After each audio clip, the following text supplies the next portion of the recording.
The wooden house poltergeist.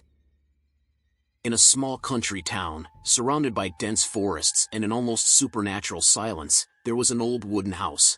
The house, which had once been home to several families, carried a dark reputation. Those who lived there did not stay for long. Reports of unexplained noises, objects moving on their own, and whispers in the dead of night drove away even the most skeptical. Some said the place was cursed, others believed a poltergeist lived there.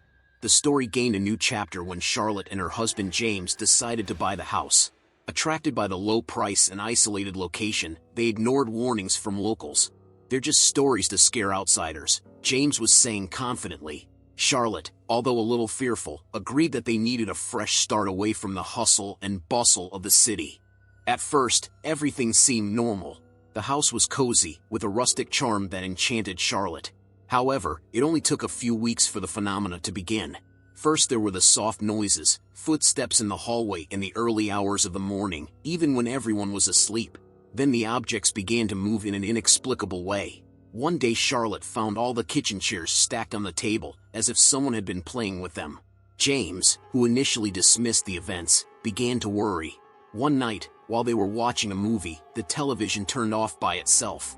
When he went to turn it back on, he saw something he would never forget: the reflection of a tall, slender figure in the glass of the screen, although there was no one behind them. The demonstrations became more intense. Charlotte began to hear voices, soft and distant, calling to her. "Charlotte." The voices whispered, like a cold wind passing through her ears. One night, he woke up with the feeling that someone was sitting at the foot of his bed. When he looked, he saw a dent in the mattress, as if something invisible was there. Desperate, the couple sought help. A local priest came to bless the house, but this only seemed to anger the entity. The next day, all the crosses they had hung were upside down. Charlotte began to have recurring nightmares about a woman with long hair and an indistinct face, who watched her from afar, always pointing at something Charlotte could not see. Determined to understand what was happening, Charlotte began researching the history of the house. He discovered that, decades ago, a woman named Beatrice lived there, who had been accused of witchcraft. She was lonely and rejected by the villagers.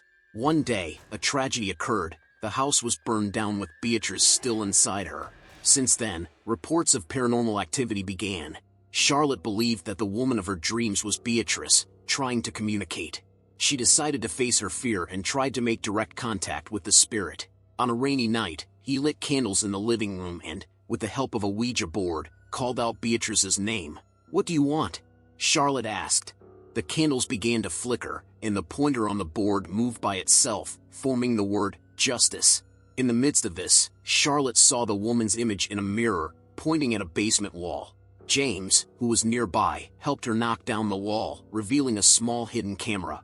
Inside it, they found Beatrice's remains. The couple informed authorities, and the bones were buried in a local cemetery with proper rites.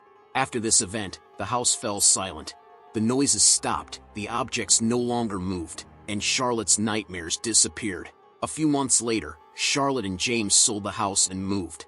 The experience left a lasting impression on them, but they believed they had helped bring peace to a tormented spirit. However, the wooden house remained there, lonely and shrouded in mystery. Those who passed by said that sometimes, at night, they could hear a soft whisper in the wind, "Thank you."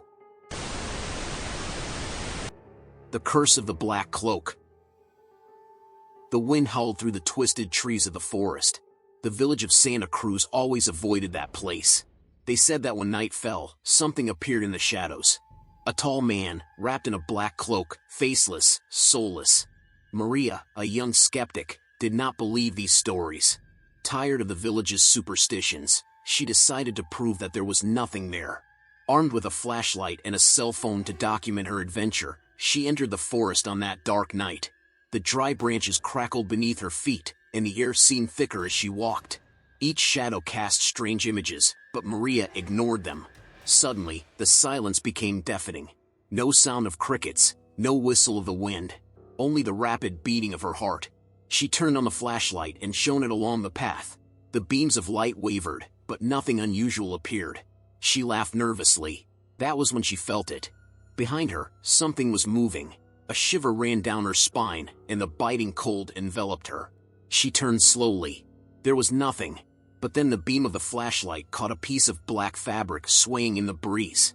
Maria's heart raced. Her instincts screamed to run, but her legs were rooted to the spot in terror. The fabric moved, as if something were wearing it, but there was no body inside. It was as if the darkness itself had taken shape. And then, a face appeared. Not human, not natural. It was pale as a corpse, with empty eyes and a macabre smile that widened beyond belief. Maria let out a scream and ran toward the village, but the footsteps behind her were faster. She felt something touch her shoulder and fell face down on the ground. Her cell phone flew away, and the flashlight went out. In the pitch black, she felt a presence around her, a biting cold penetrating her skin.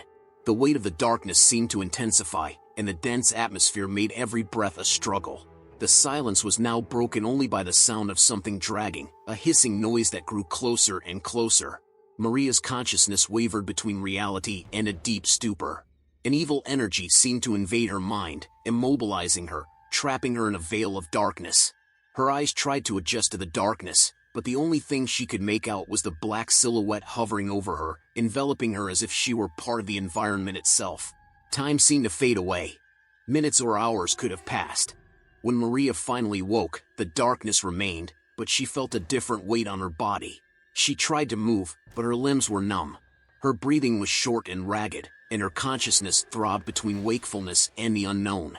Something was approaching again, and this time it was more than just a presence. The darkness seemed to take shape, twisting around her, wrapping itself around her like a suffocating cloak. The energy of the entity was overwhelming, and Maria's mind wavered between terror and surrender. The village of Santa Cruz never heard from Maria again. Days later, hunters found her cell phone discarded near the entrance to the forest. The video recorded showed her terrified expression, her rapid breathing, and, in the background, the shadowy figure approaching. The last frame was a close-up of Black Cape's face, smiling before the screen went black. Since then, it is said that when a person enters that forest alone, the Black Cloak rises again, in search of another soul for its collection. The wind that howls through the trees carries with it the whispers of those who have been taken, a belated warning to those who dare to challenge the unknown. Fear became a legend, and the legend an eternal curse. Jason's lost story. The fog crept over Crystal Lake on a moonless night. The absolute silence was broken only by the rustling of leaves in the wind. The abandoned camp seemed forgotten by time, its wooden cabins rotting, windows broken, and signs of vandalism everywhere. But there was something else there. Something that never left this place. Rumors had always surrounded Crystal Lake. They told stories of a boy who drowned due to the negligence of the counselors, of a mother who sought revenge, and of a masked killer who never died. Some skeptics saw these stories as urban legends, but those who dared to enter the forest never returned to tell the truth. On a night like this, a group of young people decided to defy fear. They were 5 friends, excited by the adrenaline of the legend. They wanted to explore, record videos, and prove that it was all just rumors. Little did they know, but Jason Voorhees was already lurking. The campfire crackled, casting grotesque shadows on the trees. The first to disappear was Ryan.